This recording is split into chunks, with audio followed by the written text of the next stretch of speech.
ഒന്നിനെക്കുറിച്ചും നാം അസന്തുഷ്ടരാകേണ്ടതില്ല. കർത്താവ് എപ്പോഴും നമ്മുടെ കൂടെയുണ്ട്. ജീവിതത്തിൽ എല്ലാ ദിവസവും നമ്മൾ ആഗ്രഹിക്കുന്നത് പോലെ കാര്യങ്ങൾ നടക്കണമെന്നില്ല. ചിലപ്പോൾ വീട്ടിൽ അസ്വസ്ഥതയുണ്ടാകാം, അഭിപ്രായ വ്യത്യാസങ്ങൾ ഉണ്ടാകാം, പഠനത്തിലോ ജോലിയിലോ ഒക്കെ പരാജയപ്പെടാം, പ്രതീക്ഷിച്ചതുപോലെ സഹായം ലഭിക്കാതെയും വരാം. പ്രിയപ്പെട്ടവരുടെ ഒരു വാക്കുപോലും നമ്മെ വേദനിപ്പിച്ചേക്കാം. അത്തരം നിമിഷങ്ങളിൽ എന്തുകൊണ്ട് എനിക്ക് മാത്രം എന്ന് ചോദിച്ച് നിരാശപ്പെടുന്നതിനു പകരം ഈ അവസ്ഥയിലും ദൈവം എന്നോടൊപ്പമുണ്ട് എന്ന് വിശ്വസിക്കാനാണ് വിശുദ്ധ അൽഫോൻസാമ നമ്മെ പഠിപ്പിക്കുക. പ്രശ്നങ്ങൾ ഉടൻ മാറണമെന്നില്ല, പക്ഷേ ദൈവം കൂടെയുണ്ടെന്നുള്ള ബോധ്യം നമ്മുടെ മനസ്സിനെ മാറ്റും.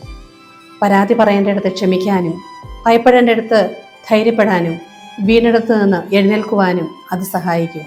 അതുകൊണ്ട് ഇന്നത്തെ നമ്മുടെ പ്രാർത്ഥന ഇതായിരിക്കട്ടെ: കർത്താവേ, എൻ്റെ പ്രശ്നങ്ങൾക്കിടയിലും അങ്ങ് എന്നോടൊപ്പമുണ്ടെന്ന് വിശ്വസിക്കുവാൻ എന്നെ സഹായിക്കണമേ.